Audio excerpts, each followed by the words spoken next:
Purihin natin ang Panginoon dahil mayroong mga tao na mga ginamit ng Diyos upang magkaroon tayo ng bulwagan at simpleng pulungan sa iglesia ng Rampano.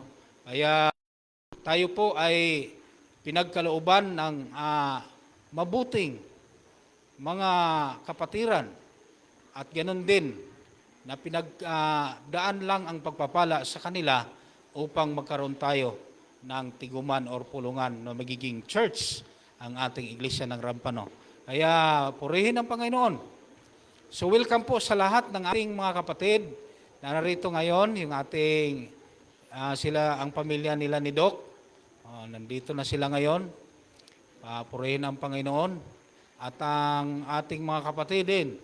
Yutang lahat natin ng mga bagong opiser ng 2026. 25 ngayon, 26. Noon yan, iniisip ko, makaabot pa kaya ng 26 ang ating mundo? Pero hindi ko sukat akalain na aabot talaga. Yung aking lisensya ay 2035 pa ma-expire. Hindi ko kaabot pa kaya yan? No? Ganun yun ang ating napaka-kamamangha ng arrangement ng Panginoon para magkaroon tayo ng pag-asa sa kaligtasan. Lahat ng ating mga kapatid po ay nais kong ininyayahan na ang lahat ng ating mga naka-online na ating mga cellphone, paki-off lang po kung halimbawa wala kayong inaantay na mga tawag na importante or emergency. I-off natin para hindi po na-distract yung ating online. Kasi ma-distract yung ating online at sila'y ma-miss nila yung ating service ngayon. Kaya silent mode na lang. Kung meron kayong inaabangan nga gusto ninyong sagutin ang mga tawag or tayo po ay lalabas doon na kung meron mang mga tumatawag sa atin. Ang ating mga kabataan, nais kong iniyahan na itabi sa atin ang ating mga magulang, safety natin ang ating mga anak. Kaya yung daanan natin ay kung bigla lang silang lumabas doon, delikado po, baka madisgrasya ang ating mga anak. Kaya iupo natin at ating fokusan para wala pong makadistract sa pakikinig ng mensahe ng Panginoon. Iniyahan ko rin ang ating mga kapatid na hindi pa nakakaalam sa ating palikuran. Meron tayong palikuran na 3.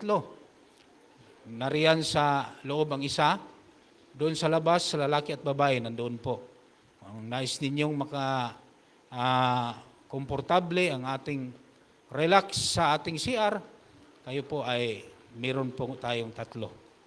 At handa na po yung ating mga participant at ang ating singer. So, mamaya, huwag na tayong mag-uwi kasi mag-start tayo ng maaga para hindi makulang ang kanilang hinahanda ng mga awit. Start tayo ng maaga. Banatan natin pagkikinig kasi ito'y opportunity. Kaya mag-start tayo ng maaga tapos ng ating pananghalian. Inanyayahan ko rin ang lahat ng ating mga kapatid na huwag na po kayong umuwi sa inyong mga tahanan. Nariyan na po yung ating pagkain, handang-handa na.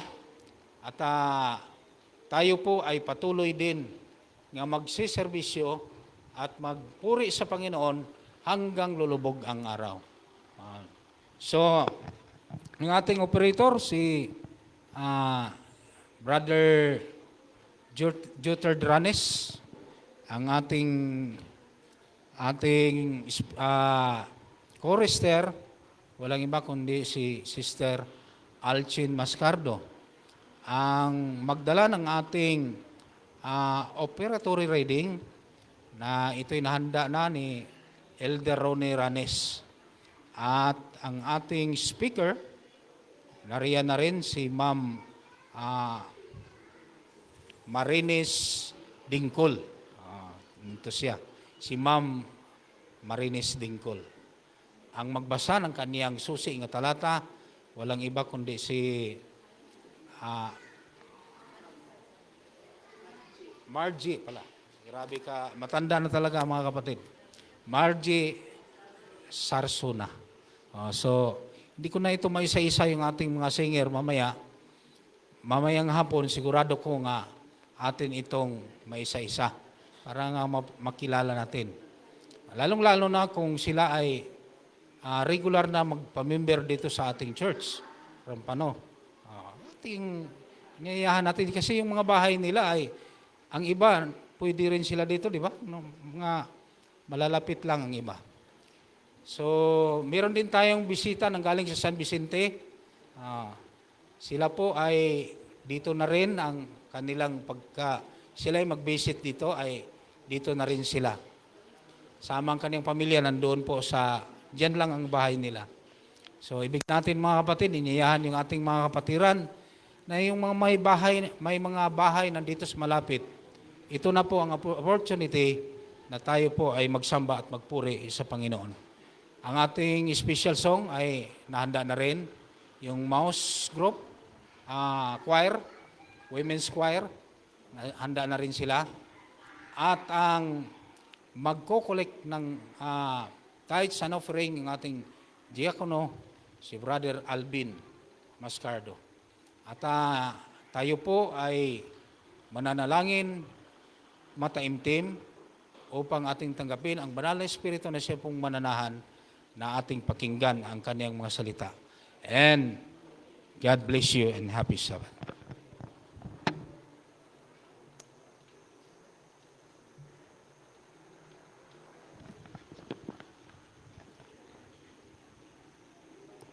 The Lord is in His holy temple. Hingihan ko po ang lahat na tayo ay lumuhod. He's in His holy temple. The Lord is in His holy temple. Let all the earth keep silence. Let all the earth keep silence before Him. Keep silence. Keep silence before Him.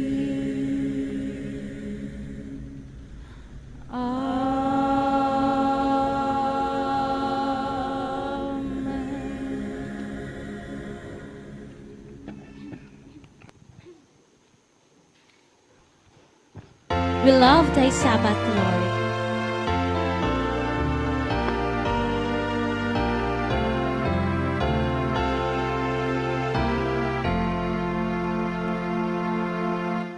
We love Thy Sabbath, Lord, and worship at Thy will.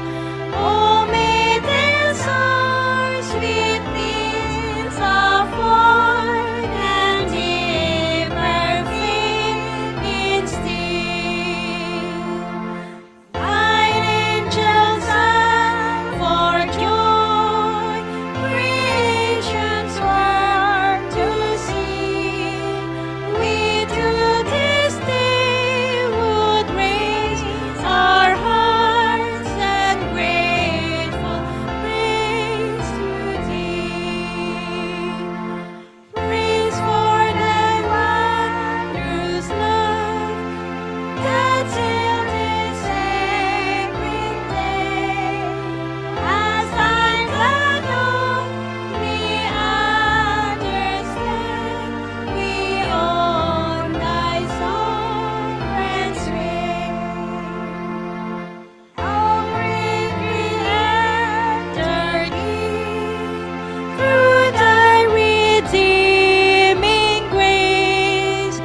Mapagpala naming Ama dyan ka sa mga langit, sa inyong biyaya, Panginoon, kami ay nagpapasalamat na kami ay iniligtas sa buong isang linggo at nakarating kami sa araw ng Sabat na ito upang kayo ay aming purihin at pasasalamatan. Ganun, Panginoon, sa tanghaling ito, ihanda ninyo ang aming mga puso't isipan upang sa pag-aaral ng inyong salita, kayo ang aming maluwalhati at kayo, Panginoon, ang aming maging gabay. Ang lahat na ito ay aming binabalik na may pasasalamat, kalakip ng papatawad na yung pagkakasala sa matamis na pangalang Jesus. Amen.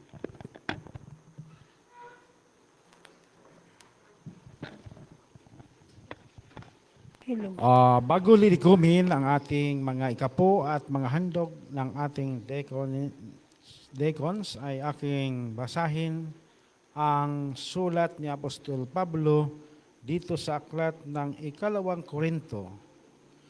9 ang talata ay 6. Ganito ang sinasabi, Ikalawang Korinto 9, talatang 6. Ito ang ibig kong sabihin. Ang nagtatanim ng kakaunti ay aani ng kakaunti. At ang nagtatanim ng marami ay aani ng marami.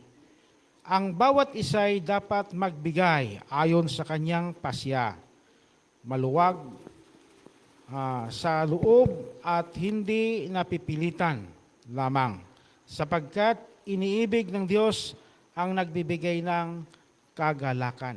So, ito po yung advice ng atin pong Apostol Pablo sa bawat isa natin, mga kapatid. So, lilikomen po natin ang ating mga po at mga handog.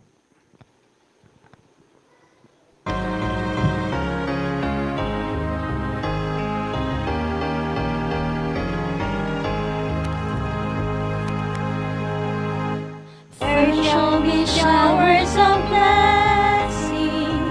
This is the promise of love. There shall be seasons refreshing, sent from the Savior above. Showers of blessing within. Mercy blessings are falling, but for the showers there shall be showers of blessing. Reasons reviving again over the hills and the valleys. Son of abundance of rain.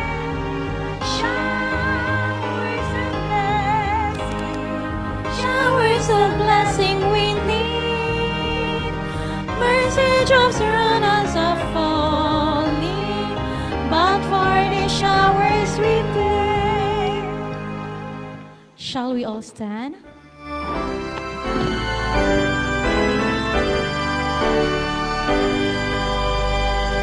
Blessed are the gifts our hands have brought.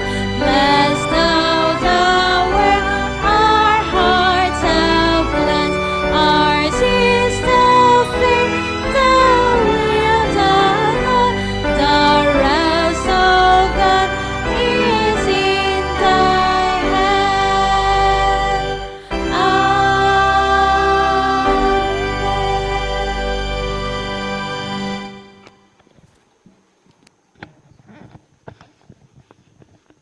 Dakila at mapagpala naming Diyos, Ama, sa mga oras nito, ang inyo pong mga anak ay nagagalak na ibinabalik ang mga ikapo at mga handog na amin pong pinagpapagalan sa buong sanglinggo. Maraming salamat, Panginoon, sa mga pagpapala na inyong binigay sa amin, pagkain, tubig, hangin at liwanag, buhay at lakas na amin pong nagamit sa buong sanglinggo. Narito, O Diyos, naway inyong pagpalain ang mga kapatiran, lalo't higit ang aming mga pangkabuhayan. Tulungan mo, Panginoon, ang gawaing amin pong binabalik ay kapong ito ay magiging katuwang ito sa laganap sa inyo pong pabalita sa iba't ibang sulok ng sanglibutan upang makarating at ikaw ay darating na. Salamat ng marami, Panginoon, sa katapatan ng mga kapatid na nagbabalik nito. Pagpalain mo ang bawat isa. Ito po'y aking dalangin sa matamis na pangalan ng aming Panginoong Hesus. Amen.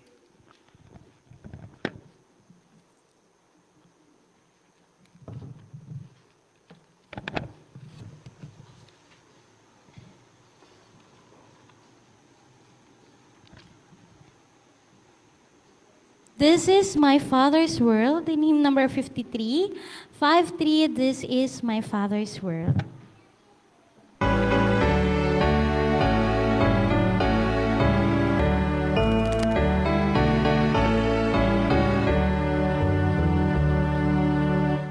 This is my Father's world, and through my listening ears, all nature sings and round me rings the music. This is my Father's world. I rest me in the thoughts of rocks and trees, of skies and seas, peace and the wonders wrought. This is my Father's world. The birds heard carols raise, the morning lights a lily white declare their Maker's praise. This is my Father's world. He shines in all that's fair. In the rustling grass I hear him pass. He speaks to me everywhere. This is my Father's word. Won't let me near forget.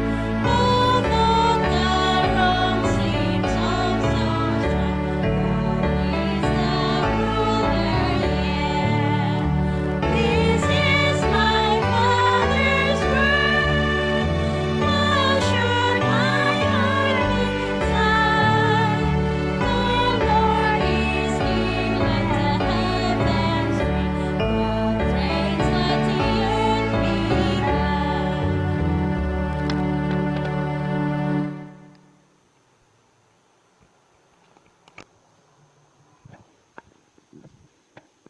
Kung mayroon po tayong banal na salita po, pwede pong buksan natin sa Marcos 5, verse 34. At ito ang sinasabi. At sinabi niya sa kanya, anak, pinagaling ka ng pananampalataya mo. Yumaon kang payapa at gumaling ka sa salot mo. Tayo po'y gumalang na lumuhod.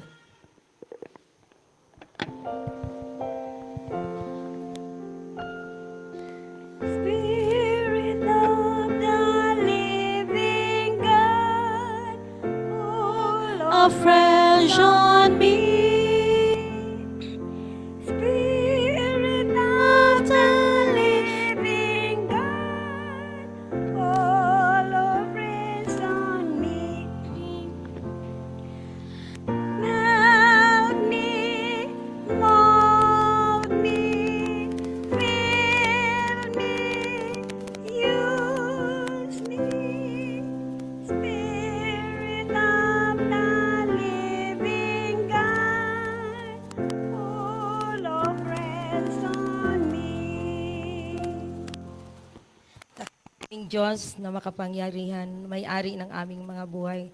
Narito ang inyong mga lingkod, Panginoon. Dinadakila at pinupuri ka, Panginoon. Maraming salamat po sa sabat na ipinagkaloob niyo po, Panginoon, na muli ang aming mga puso at kaisipan ay muli nagpapahinga at nakasentro sa pagsamba at paglilingkod sa iyong dakilang pangalan.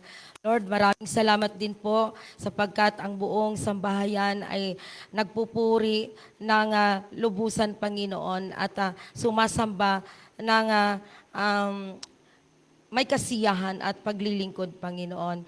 Nawa ang makikinig sa iyong mga salita, Panginoon, sa umagang ito ay mabless, Panginoon. At aming nilalapit po ang aming kapatid na si Sister Marinis, Panginoon, na magbibigay ng mensahe na mula sa banal na salita, Panginoon. Nawa, bigyan siya ng wisdom, Panginoon, para maihayag ang iyong dakilang salita, Panginoon, sa amin. Nawa, ang banal na Espiritu ang manguna, Panginoon, sa bawat isa at patawarin kami kung saan kami nasumpang nagkasala, lihim o hayag. Ito ang aming dakilang nilalapit sa iyo, Panginoon. Amen.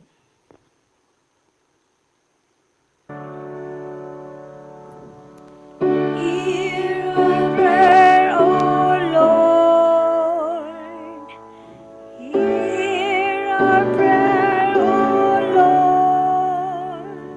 Incline thine ear to us and grant us thy peace.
Happy Sabbath mga kapatid. Ikatatlong pagkakataon sa inyong napagtayo dito sa inyong harapan. Kaya sana ay huwag po kayong magsawa. Kaya happy Sabbath na lang. Smile na lang at inyong kumustahin ang inyong mga katabi. At sabihin nyo, happy Sabbath kapatid. Happy Sabbath. With smile po mga igsuon. Bahala nang wa na mga manghingo na atong mga ngipon. Magsige lang gihapon tag smile. Abi ninyo mga igsoon, naiisa ka iglesia nga naiisa dito ka membro ang iyaha lang yung kuan ay mag-smile. Ngisi ministry. No, Ngisi ministry. Ingon siya, wala ako ilaing talento nga gihatag sa Ginoo. Kay di siya kabalo mo kanta, di siya kabalo mo ampo og daghang tawo, di pud siya kabalo mo istorya, di siya kabalo magsermon. Ang iyaha lang yun daw ay ang Ngisi ministry. Kaya kita mga igsoon, alam ko nga ang Ginoo naghatag yun sa ato og mga talento. Kung wala man ta atong mga butanga, ang atong talentong gihatag sa Ginoo ang pagngisi ra gyud. Kay mao na sayo pa og ang imuhang silingan nagmugot na og makita ka nga gagangisi sa iyaha. Mahawaan man yun ang mga good vibes nimo ba. Kaya Ngisi ministry is the best gyud na nga talento nga gihatag sa atong Ginoo. Okay. Ang ako karon ay tapiko kay daghan man kayo mabilang ra sa akong kamot ang mga lalaki dinhi. Kaya apil na lang pud mo ha sa mga women's kay naaman po idolo nga men. Kaya amo ara ang WO ang inyo ha ang men. Kaya kining ako ang sermon ay para ni sa amo ang mga women's o para pod sa inyo ha. Dili lang para sa mga women's. Kaya magpasalamat ko sa Ginoo nga gihatagan ta og maayong panahon although gahapon nag-ready na ang atong gobyerno para kay diri daw kuno muagi sa ato ang bagyo nga si Wilma. Pero kaluyan sa Ginoo, grabe gyud ang inyong mga pag-ampo. Grabe gyud ang atong pag-ampo nga ilihis ang bagyo sa ato at gihatagan gyud ta og maayong higayon o maayong panahon para mapuri ang atong Ginoo sa adlawng Sabat na ito. Ang akong topiko karon ay a women called for such a time as this, no? Ang pagtawag sa mga babayi, sa panahon karon. Unsa ba di ay kini mga babayhana nga anuman kainahanglan pa bang tawagon? Mayon ta niyo og tawagon na dali na kay manglingkod, lingkuron ba? Kaon dayon. Di ba urag lami na sampito na lang ta nga kaon na lang. Urag lami kaayo na sa part ng mga babae nga o darling dali na kaon ta. Di ba? Mga nanay o mga asawa. Parang ang ganda pakinggan nga tawagon ta. Pero naay mga babae diri sa atong leksyon karon nga gitawag yun sila sa Ginoo sa panahon sa ilahang kalisod. Kamu ba og nagkalisod-lisod gani basig pagtawag sa inyo ha. Ma, unya tuwa ka pa naglaba perti pa nimo kan dusingot. Unya sige pag ang imong anak sige panawag. Ma, dali ba usa? Basta ba. Ang reaction dito sa inahan, unsa to nak, ambot lang og ingana pa bang inyong reaksyon, no? Na nagkalisod na mo. Pero ang pagtawag sa Ginoo sa ato sa panahon sa atong unsa man ni sa ato bang kalisod, sa ato bang kalipay, mao ni ang ato ang leksyon. Okay. Ang pambungang pambati ko sa inyo mga kapatid ay maligayang araw ng Sabat po sa inyo, sa ating lahat. Isang pagpapalang umaga sa lahat ng kababaihan, mga nanay, mga asawa, mga anak, mga lola, mga single mom, mga young ladies. Ito ay para sa atin, para sa espesyal na pagtawag mula sa Diyos. Naagyo di ay Ginoo nga magtawag sa atoa. O karong adlaw, lucky mo. Talagang, sanay lucky or special gyud mo nga gitawag sa Ginoo karong adlaw. Kaya maminaw gyud mo og giunsa ta pagtawag sa ato ang Ginoo. Okay? Pero bago ko magkuan ko magampo usa ta. Iduko nato atong mga ulo para sa atong pagampo. Okay? Ama namin, buksan mo ang aming puso. Gawin mo kaming mga malalakas na babae, mga mananampalataya na may katapatan. Nangungusap kami sa inyo ngayon at sa buong aming leksyon na pag-aaralan. In Jesus' name, Amen. Okay. So, dirita sa next slide please, kapatid. Okay. So, ang babae ay mahalaga sa Diyos. Tinuod ba, mga lalaki? Agree daw mo dayon ba? Kay aron mahumanta dayon. Agree ba mo mga mens nga ang babae ay gitawag na mahalaga talaga ng Diyos? Sa una kasing panahon mga igsuon ko, wala man gani sa Biblia matala ang naay mga pagpupulong, no? Dili kaapil sa bilang ang mga babae.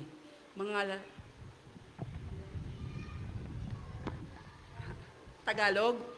Okay. So, hindi lahat ay Bisaya. Ganiha man good, no? So, ngayon pala ay Tagalog na. May mga Tagalog na. So, ngayon ang babae ay mahalaga sa Diyos. Lahat daw ng mga babae ay tinawag ng Diyos. Walang exemption. Kaya, mga lalaki, agree ba kayo na talaga ang mga babae ay tinawag ng Diyos? Amen. So, dahil noong unang panahon, sa mga pagpupulong, hindi po kasali ang mga babae sa pagtatala, no? Sa mga pagtatala. Although may mga natala sa Biblia na mga babae, pero sa mga ganitong pagpupulong, hindi sila kasali. Ang bilang ay ang mga lalaki lang talaga. So, sabi nga dito, kapatid, next slide please. Sa kabila ng mga, next slide please. Next slide.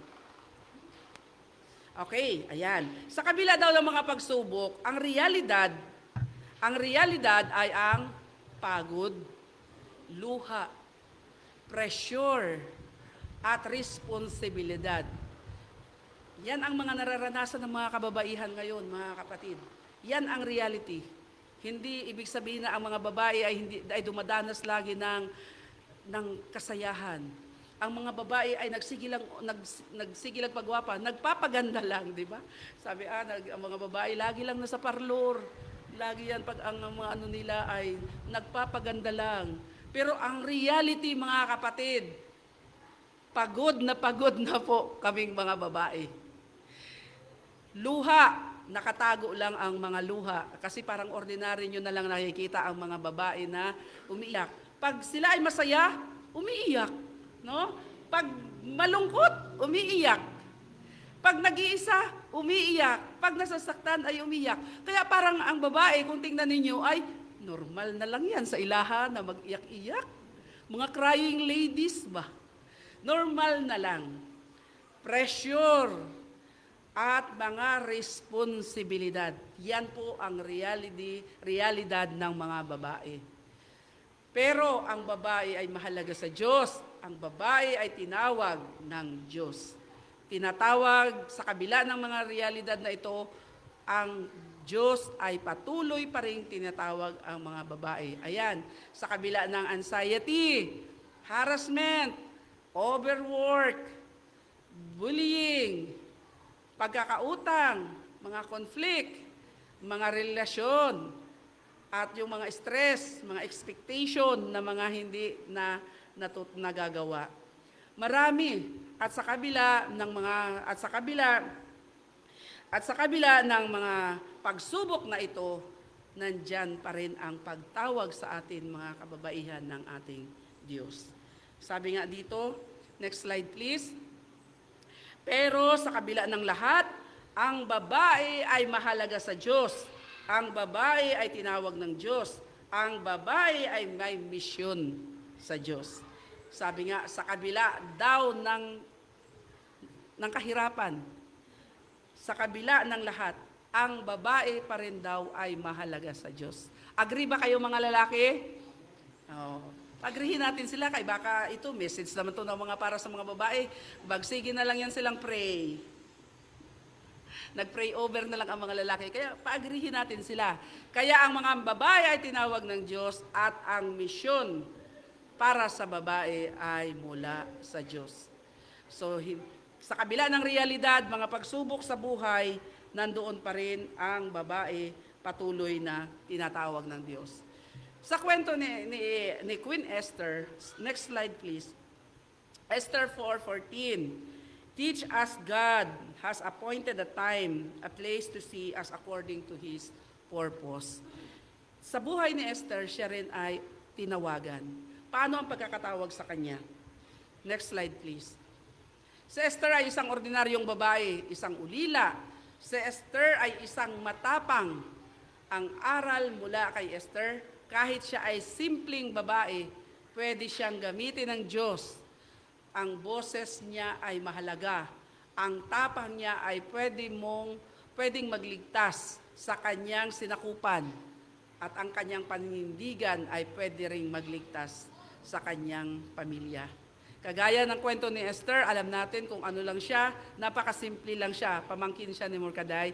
At nung time na tinawag siya upang maligtas ang kanyang bayan o ang kanyang sambahayan, ay siya ay tinawag mula sa gitna ng mga kababaihan na yon at nailigtas niya. Kaya tayo mga kapatid ko, mga kapwa ko babae, sa simpleng babae natin, hindi ibig sabihin na tayo ay magpakadalubhasa pa, maging presidente pa tayo, or maging simpleng pagkababae. Hindi natin pwedeng tanggihan ang pagtawag ng Diyos na sabi, hindi ko yan kaya. Simple lang ako. Ako ay isang ordinaryong may bahay lang. Ako ay isang single mom lang. Hindi ko yan kaya.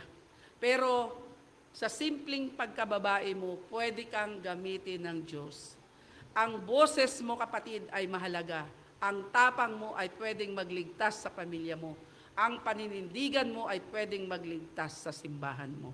Kagaya ng kwento ni Esther, kung paano siya tinawag, ganun din ang pagtawag sa atin. Kahit simple tayo mga kapatid, huwag nating sabihin na hindi ko kaya yan, hindi ako pwedeng tumugon, hindi ako pwedeng pumunta o kahit man lang magbigay ng mga tratados, or kahit man lang text na lang. Hindi ko yan kaya. Kahit simple sa pamamaraan, ay tayo ay tinawagan ng ating Panginoon. Sabi nga dito sa application, maraming kababaihan ngayon na katulad ni Esther, lumalaban sa edukasyon para sa mga anak. No? Ngayon, ang mga kababaihan ay hindi lang pangbahay na. Nandyan na sila, kahit nasa loob lang ng bahay, yan sila ay nagla-live selling, nagtitinda para sa kabuhayan. Ibig sabihin, lumalaban yan para sa edukasyon ng anak. Kahit nagkalisod na, nagkahirap-hirap na, gustong tulungan pa rin ang kanilang mga asawa para maitaguyod ang pag-aaral ng kanilang mga anak. No? Kahit nandoon yung mga pangbubuli, grabe man mo ka ang sagana na, grabe ka ambisyosa man gud na niya, ambisyosa kasi ang nanay mo, kaya kahit nagkalisod-lisod na, ipaaral ka pa talaga, paaralin ka pa talaga. Yung mga ganun mga kapatid ko, mga kapwa ako, mga kababaihan, tayo ay lumalaban para dyan.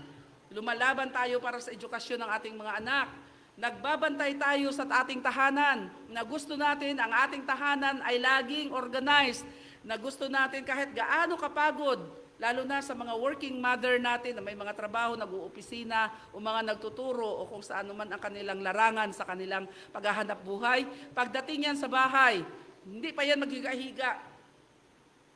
Nandoon pa yan, magligpit-ligpit. Agree ba mga lalaki? Mga mens? Ay, parang konti lang man. Agree. Okay. Agree na ang mga kababaihan, kahit galing pa yan sa bukid, pagdating, magligpit-ligpit pa talaga yan. Pero mga kalalakihan at mga anak, hayaan nyo na lang habang nagaligpit yan, nagsige po nagsermon. No? Nagsige po nagsermon. Dili na, hindi talaga yan maikakatuwa na ang mga kababaihan ay ganyan. Habang nagliligpit yan, minsan may pabagsak-bagsak pa yan. May relate talaga si Sir. May pabagsak-bagsak pa yan. Na ano ba yan? Ang bahay, ang gulo-gulo. Nandito ako, pagod na pagod. May mga ganon. Ibig sabihin po mga kapatid ko, ang kababaihan na yan ay nagbabantay ng kanyang tahanan para maging organized. Tinitiis ang pagod para sa pamilya. Kahit pagod na, mayroon akong ilalako. Kailangan kong mabenta talaga ito. Magtatinda pa yan, maghahanap yan ng para maidadagdag. Kahit gaano nakapagod ang kanyang nararamdaman, lalabas pa yan ng bahay. Kung wala mang maiulam, maghahanap pa yan para sa kanyang pamilya. Agree po ba tayo mga kababaihan? Relate na relate. Yes na yes. Ganyan po tayo, tahimik at nagtatapat sa Diyos. Habang kayo'y tulog, habang tulog, mga kalalakihan, okay, habang tulog ang kanyang pamilya, ang kanyang mga anak, tahimik na ang loob ng bahay, naayos na, nakapagligpit na, siya ang pinakahuling matutulog sa tahanan. Or baka yung una ang nanay dito nagkuan na, di ba? Tinulog, ay pagod ako, kita kayong magulo dyan, huwag kayong maingay. Pero ang kababaihan, siya o ang babaeng ito, mga kababaihan kapwa ako, tayo ay tahimik na nanalangin at pinananalangin natin ang ating pamilya. Ang ating sambahayan ay tahimik nating inilalapit at tayo ay tapat sa Diyos. Minsan, sabi nga, paano, kasi ako po ay biyuda, sabi ng ganon, maghahanap ka ng magiging asawa mo. Sabi ko, may standard kasi ako eh. Mayroon akong may bantayan. Okay.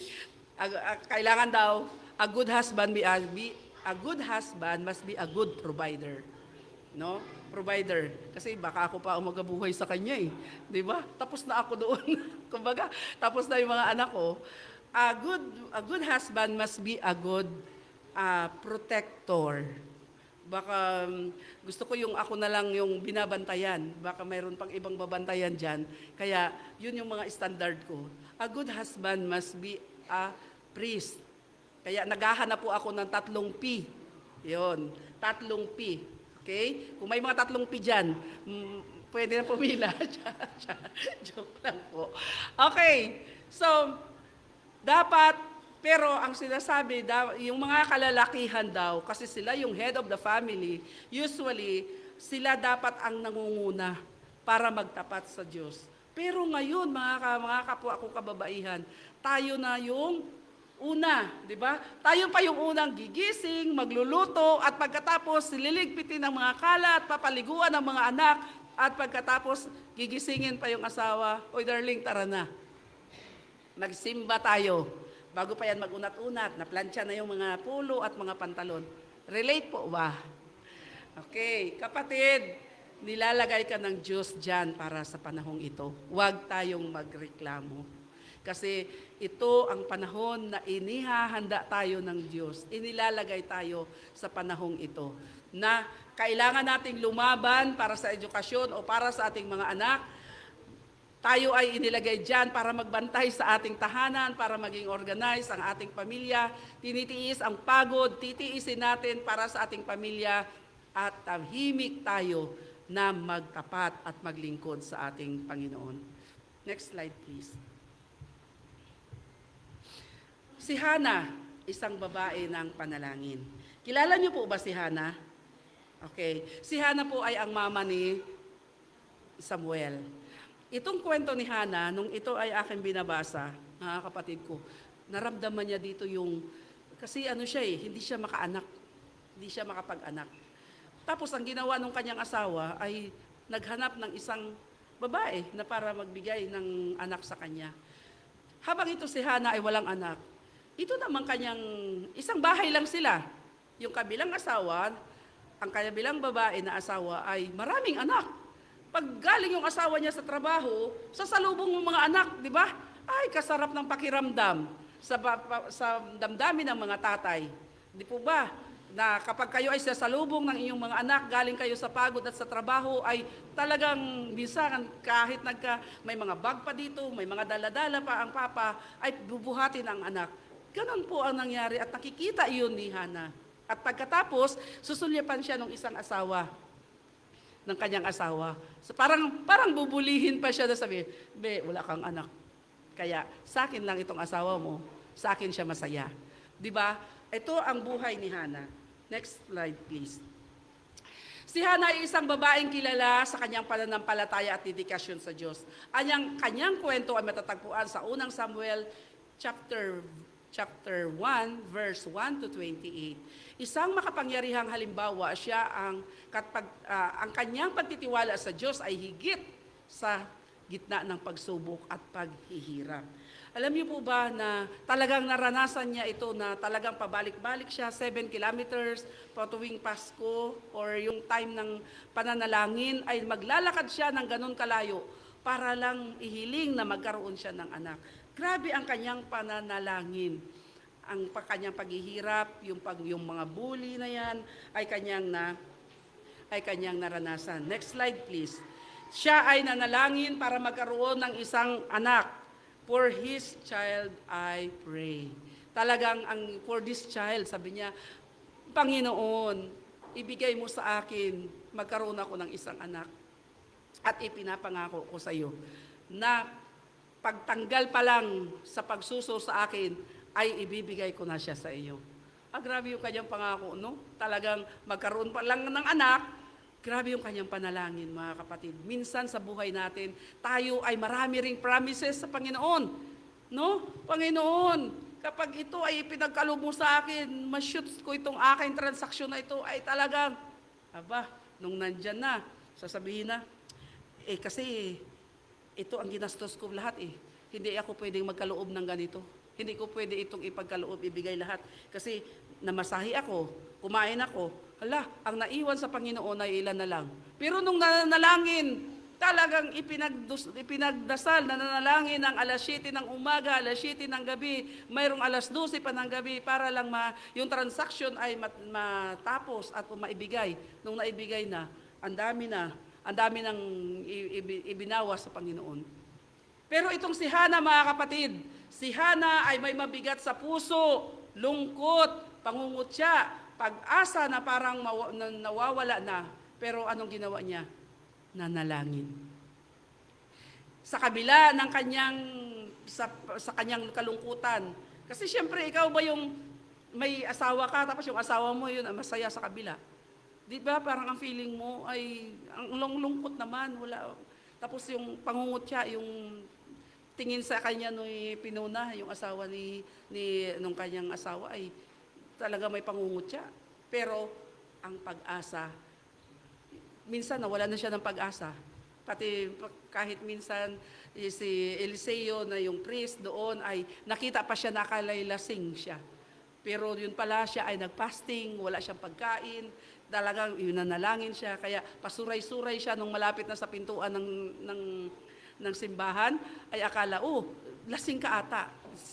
Sinaway pa siya, akala lasing. Yun pala, dahil wala na siyang kain, wala na siyang tulog dahil sa pananalangin. Kaya kahit dumadanas tayo, mga kababaihan ko, dumanas man tayo sa mga ganitong na bigat ng puso natin, kalungkutan, pangungutya, pagka walang pag-asa, walang ginawa si Hana. At ganun din yung ating gagawin, siya ay nanalangin.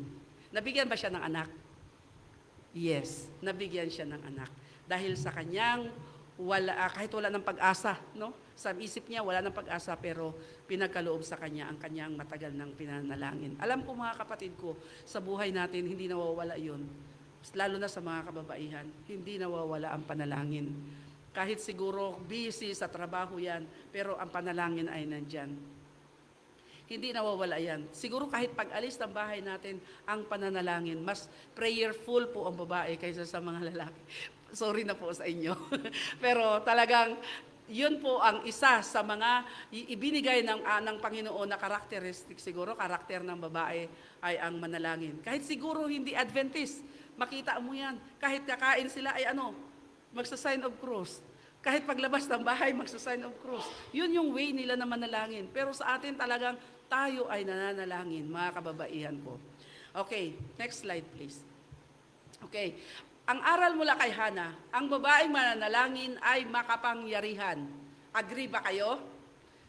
Sa pananalangin niya ay talagang na-prove niya na itong panalangin ko ay talagang ibibigay sa akin ng Panginoon. Ang ina na manalangin ay nagpapala sa tahanan. Agree ba kayo mga kapatid? Na kapag tayo ay nanalangin, yung ating sangbahayan ay mas lalong pinagpapala. Mga asawang nanalangin ay ilaw ng relasyon. O, pag halimbawa, ang mga sabihan niyo po yung mga kaibigan ninyo na pag hindi perfect yung kanilang relationship sa mga jowa nila, sa asawa nila o sa mga anak nila, sabihin ninyo manalangin. Ang sikreto, dahil yan ay ang ilaw ng relasyon, lalo't higit sa mag-asawa. Kanan lang, normal na lang yung magkaroon ng other party, third party, normal na yan sa panahon ngayon. Pero para lumago o mas magtibay pa ang pananampalataya at maging ilaw ninyo ay ang relasyon. Kung ang babae ay ilaw, gawin ninyong, ang panalangin ninyong mag-asawa ay isang relasyon ninyo para magtibay. Ang kababaihang nanalangin ay haligi ng simbahan. Okay, kung may tatay na haligi ng tahanan, tayong mga kababaihan ay haligi ng simbahan. Agree? Amen, mga kapatid, mga kababaihan. Tayo ang haligi ng simbahan. Tayo ang ilaw. Obserbahan nyo, mga kapatid. Pag ang babae ang nagkasala sa iglesia, ang daming buong community, halos alam. Pero pag ang lalaki ang may kasalanan, secret lang, hindi vulgar. Church board lang nakakaalam, pati nga yung church body, yung hindi nga maalam. Pero pag ang babae ang nagkasala, ibig sabihin talagang ang babae ay isang pundasyon, isang haligi, na subukan kaya natin mga kapatid, walang babae sa iglesia, mga lalaki lang lahat, ay lousy, tapos tahimik, no? Walang maingay. Walang maingay. Subukan nyo yung church board na puro lahat mga lalaki. Ay, wala din siguro. Kaya mga kababaihan, ang pagtawag sa iyo ng Diyos ay para ikaw ay maging isang haligi ng simbahan. Ang pagtawag sa iyo ng Diyos ay para ikaw ay isang asawang mananalangin at ikaw ang magiging ilaw ng inyong relasyon. At ikaw ay tinawag sa oras na ito para ikaw ay maging ina ng mananalangin at para pagpalain pa ang iyong tahanan. At ikaw ang babaeng mananalangin para sa makapangyarihan. Okay? Kaya pa lang nating maging magician. Yung mga bagay na akala natin wala ng pag-asa, dahil sa pananalangin ng isang babae, ito ay magkakaroon ng magic dahil sa isang panalangin. Next slide, please. Okay. Kapag pagod, ano daw sabi? Aplikasyon, kasi sabi nga nung una natin, sabi natin, ay, sobra ng pagod. Kaya ang kababaihan, sobra ng na lang ako, ayaw ko na, pagod na ako. Ang sagot lang mga kapatid sa pagod mo ay manalangin. Kapag nasasaktan ka, kagaya ni Hana, ay manalangin. Walang sumusuporta sa iyo. Ako na lang talaga, kailangan ko pang hanapin yung aking pang araw-araw na pagkain. Walang sumusuporta, walang nagmamahal. Kinalimutan ako ng mga anak ko, kinalimutan na ako ng mga pamilya ko. Ang gagawin mo lang mga kapatid ay manalangin. Naririnig ng Diyos ang bawat luha ng babae. Ay, paano na lang ang luha ng mga kalalakihan? Kasi bihira lang kasi silang ang mga lalaki kasi hindi sila showy, hindi nakikita yung kanilang pagluha. Pero ang bawat luha ng babae, ito ay naririnig ng Diyos. Kahit hindi yan siya magsalita, kahit hindi yan siya magsigaw, kapag tumulo na ang luha ng babae, naririnig yan ng Diyos. Lalo na sa bawat panalangin niya, siya ay umiiyak. Ay naku, dinig na dinig yan ng Diyos. Next slide, please. Okay, ang babae ay may sakit, 12 years nang may sakit. Ito naman ay isang klaseng babae naman ito. Ang kwento sa Biblia. So tatlo ang ating bida pala ngayon, no? Si Esther, si Hana, si Esther na iniligtas niya ang kanyang bayan at ang kanyang sambahayan. Si Hana na mananalangin at itong babaeng ito na 12 years nang may sakit. Next slide, please.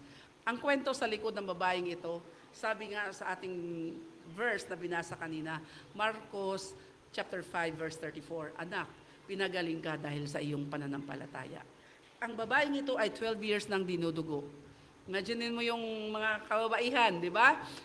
Pag nagkakaroon tayo ng period, ay talagang parang ang hirap. Ano ba yan? Dagdag ba sa budget?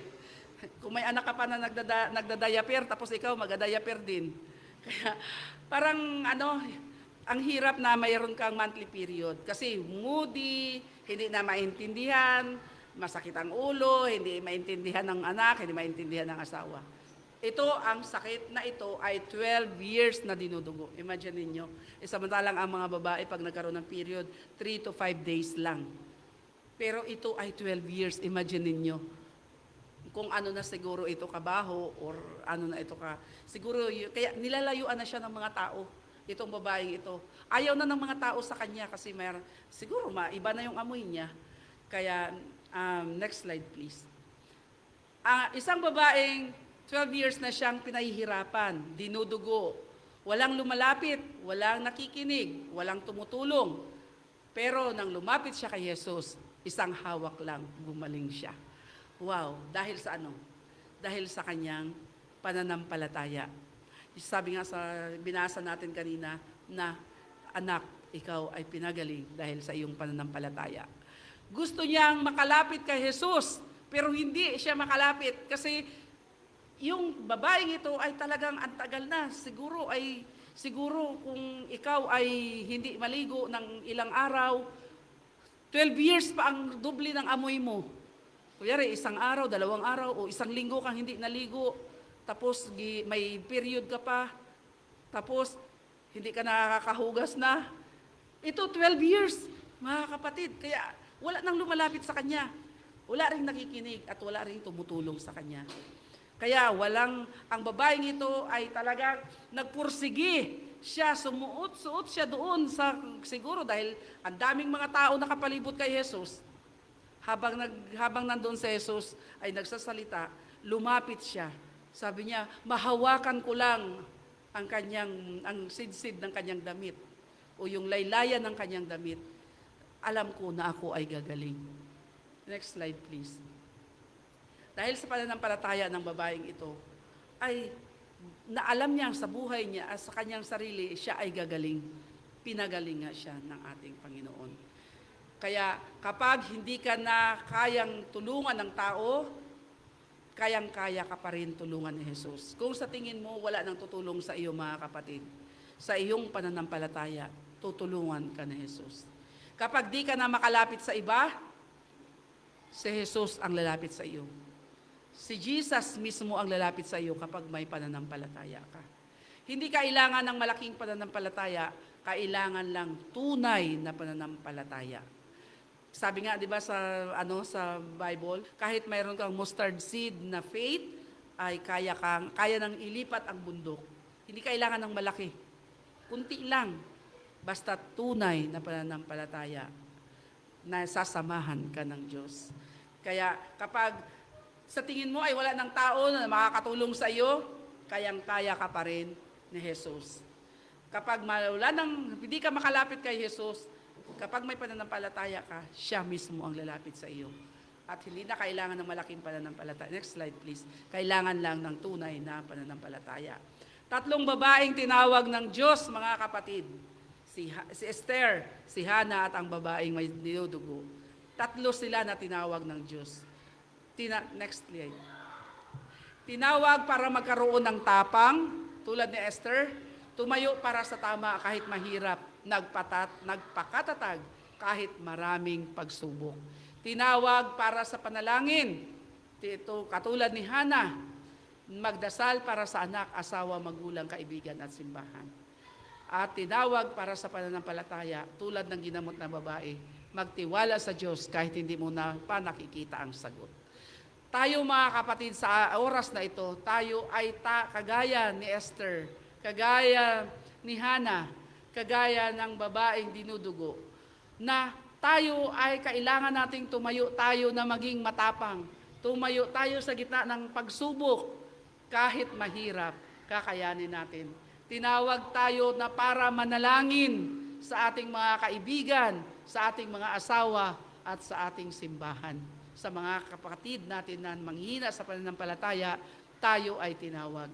Tinawag tayo para sa ating pananampalataya na dapat magtiwala tayo na kahit hindi nakikita ang sagot, tayo ay patuloy na manampalataya sa ating Panginoon.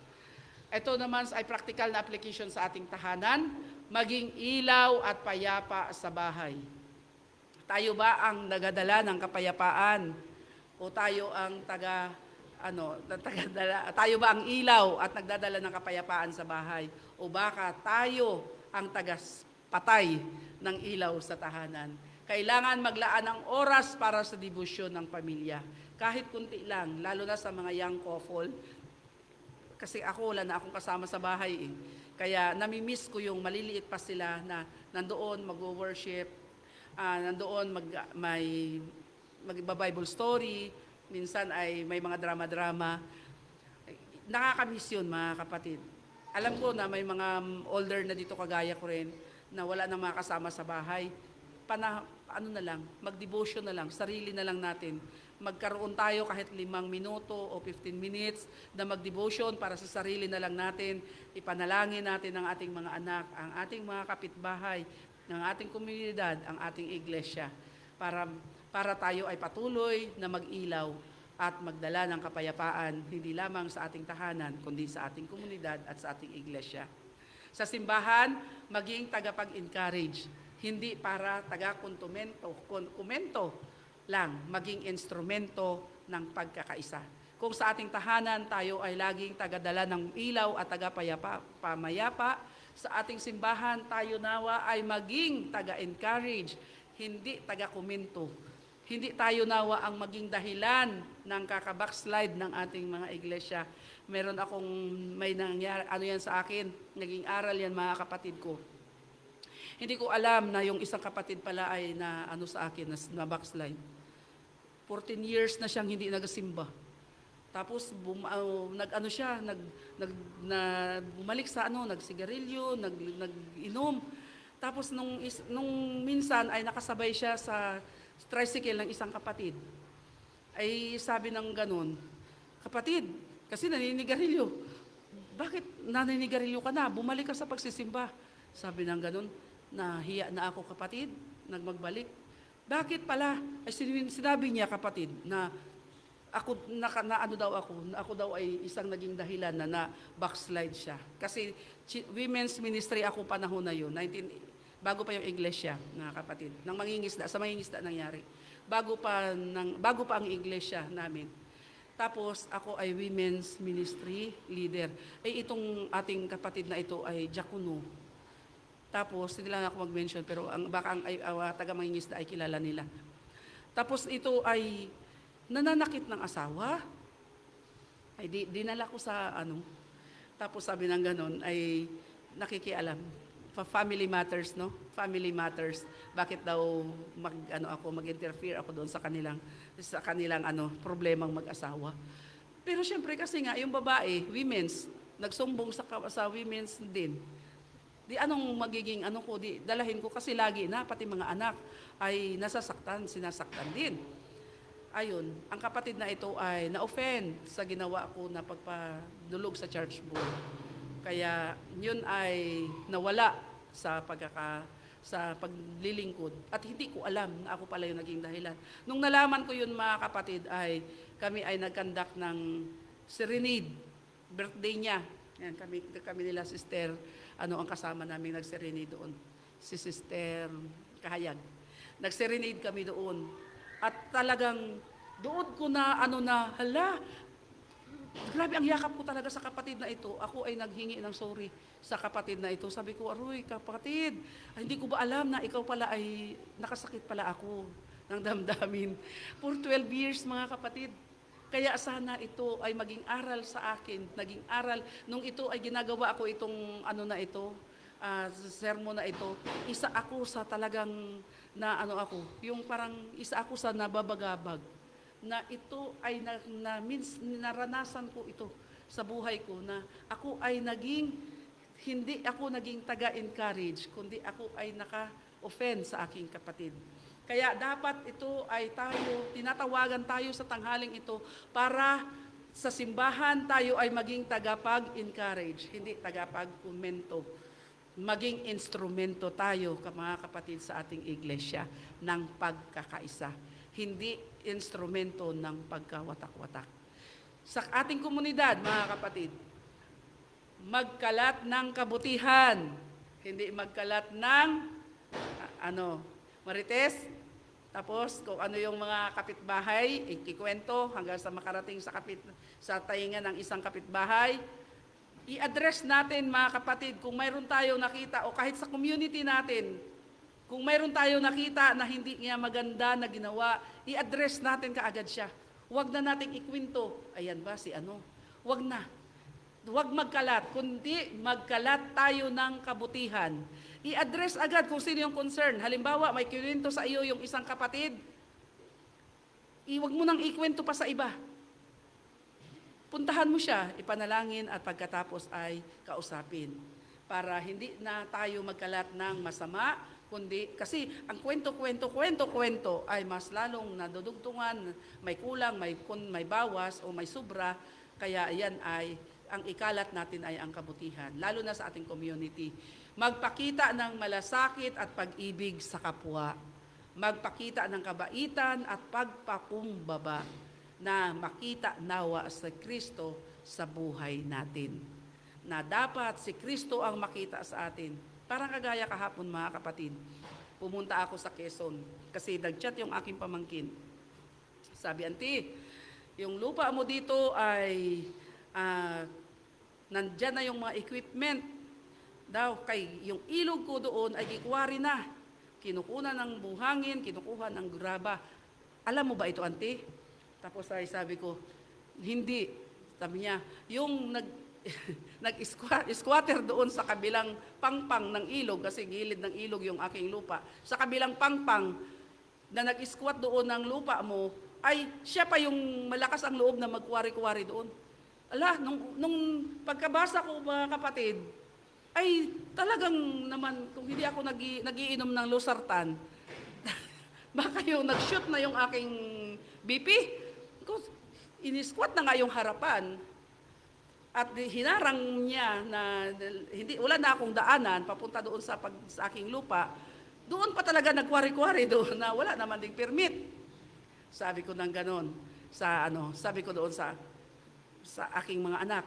Sabi ko, samahan niyo ako bukas. Pupunta ako, dadaan ako ng DNR. Talagang ito ay akin na itong ipapahuli ko na ito sa DNR. Sabi ko, nalagang namumuro na ang taong ito. Alam niyo, mga kapatid ko, nung kami ay paalis na, ako, si Liklik at si Jamjam, yung aking dalawang anak na lalaki, habang kami ay nasa sakyan, nanalangin ako. Ang panalangin ko ay ganito, Panginoon, sana pagpunta, ingatan kami sa aming daan. At sana makita ikaw sa buhay ko. At sana, Panginoon, itago mo ako sa iyong kabutihan. Hindi ako ang makita, lalo na higit doon sa aking kakausaping tao. Kayo nawa, Panginoon, ang magbigay sa akin ng gabay. Alam niyo, mga kapatid, nung doon na ako, gusto kong magalit kasi naabutan mo yung senaryo talaga na ganun. Kaya lang, bigla kong naalaala, ang panalangin ko pala ay makita si Kristo sa akin. Paano kung nagsigaw-sigaw ako kaagad doon? Ay hindi na makita si Kristo sa buhay ko. Ay di parang iba na ang lalo na kung galit ka. Kaya pinayapa ako muna, hindi mo na ako bumaba ng sasakyan. Pinayapa ko yung sarili ko. Sabi ko, nanalangin ako uli. Sabi ni Liklik, ayan, anong gagawin mo dyan ngayon? Ayan nga. Sabi ko, teka, papayapain ko muna ang sarili ko. Nauna silang bumaba at pagkatapos ako ang huling bumaba. Ay nung pagdating ko doon, sabi naman naando naman yung pinsan namin ni Ma'am Ken, si Kuya Larry. Sabi niya, Day, ito kinausap na namin. Ito daw, gagawaan niya na lang ng kalsada. Kaya pala nagahukay-hukay, nagabak-hubak ko doon, kay para gawaan ako ng karsada. Gipalagyan niya pa talaga ng tambak yung karsada namin para makarating ako doon sa farm na hindi na ako tatawid ng ilog at maganda ang pagdaan. Tingnan mo, kaganda ng kabuti ng Panginoon. Kung ako pala ay na kaagad doon, ay hindi nakita si Kristo sa buhay ko. Kaya sabi ko, ang bait ng Panginoon. Gumagawa siya ng mga himala. Although na 3 bisis ko na siya nakapagbarangay na kami sa kanya at yun na yung last ko sinabi na dadaan ako ng DNR at ipapakulong ko itong taong ito. Pero sa kabutihan ng Panginoon, ipakita natin si Kristo sa buhay natin mga kapatid at siya ang bahalang maghimala sa atin. Next slide. Kaya mga kababaihan ko, ito ang ating magiging konklusyon. Babae ka, pero hindi tayo mahina. Kasi sabi, babae lang yan. Mahina yan, babae yan eh. Dali mo dito yung asawa mo, di ba? Minsan, ako magkausap yan, para lalaki sa lalaki ang usapan. Kasi nakita nila ang kahinaan ng babae. Babae tayo, pero hindi tayo mahina. Babae tayo, pero malakas tayo sa Diyos. Yun ang wala sa kanila. Babae tayong mahina, pero malakas tayo sa Panginoon. Babae tayo, pero kaya nating baguhin ang tahanan natin, ang simbahan natin, at ang mundo na nakapaligid sa atin. Kaya ikaw, ako, tayong lahat mga babae, tayo ay tinawag sa panahong ito para ating paglingkuran ang ating Panginoon. Tinawag tayo sa panahong ito para kagaya ng 3 babae na naitala sa ating Biblia, na tinawag sila para maglingkod sa kanilang tahanan, sa community, at paging sa kanilang pananampalataya.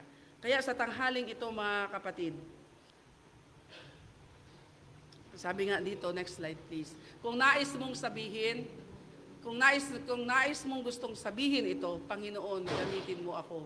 Gawin mo akong babaeng may tapang. Gusto ko lahat tayo ay magbasa nito. Gusto kong basahin natin ito ng sabay-sabay, okay? 1, 2, 3, go. Panginoon, gamitin mo ako, gawin akong babaeng may tapang, pananalangin at pananampalataya. Okay. Tayo ay inaanyayahan tayo ng Diyos na tayo ay tumayo sa tanghaling ito para ito ay tanda natin sa ating Panginoon.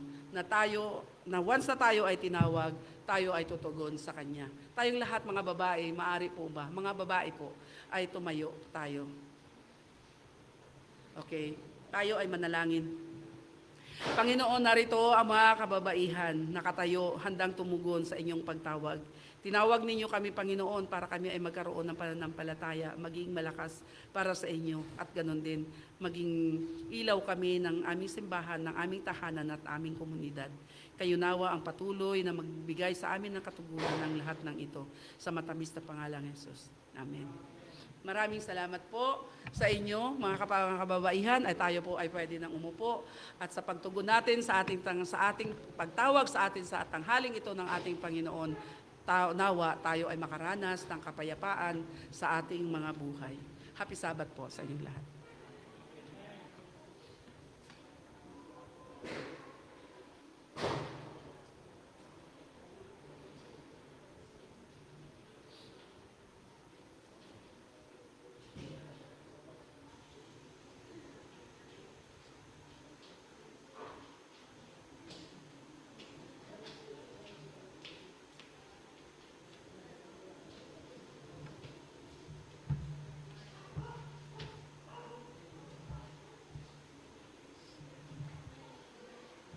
Bilang tugon po sa ating mensaheng narinig, atin pong awitin na ang Take My Life and Let It Be in hymn number 211, 211, Take My Life and Let It Be. Tayo po lahat ay tumayo.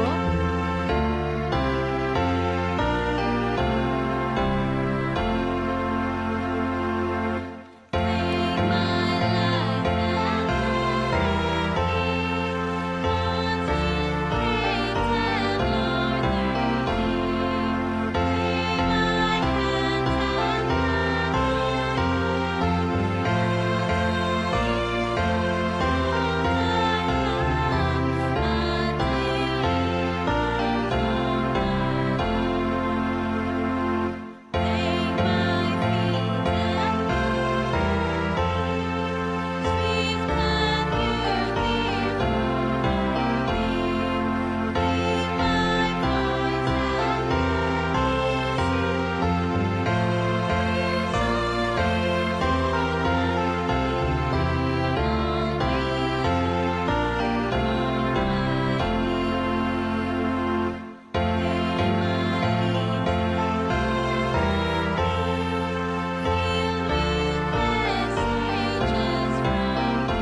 Sa inyong biyaya, kami Panginoon ay nagpapasalamat sa aming mga salitang narinig mula sa inyo. Sa aming pansamantalang pag-iwa-hiwalay, ang inyong biyaya nawa ang magdaloy sa bawat isa sa amin mula sa bata hanggang sa matanda. At nawa, Panginoon, ang patuloy ninyong Santong Espiritu ang manguna upang kami, Panginoon, ay mamuhay ng naaayon sa inyong kalooban. Ang lahat ng ito ay aming ipinabalik at pinapasalamatan sa matamis na pangalan ni Jesus. Amen. Soon Jesus will return.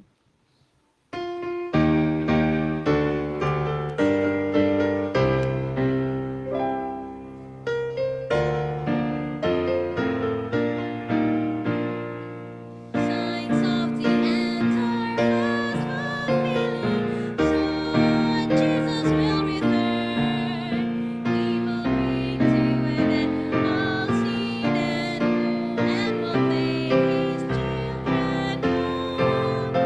Are you gladly telling others Jesus loves, Jesus loves? Are you living by His words and by His love? By His grace, my friend, let us hold fast to the end, till we see our Savior come again. Muli po magandang umaga sa ating lahat at happy Sabbath.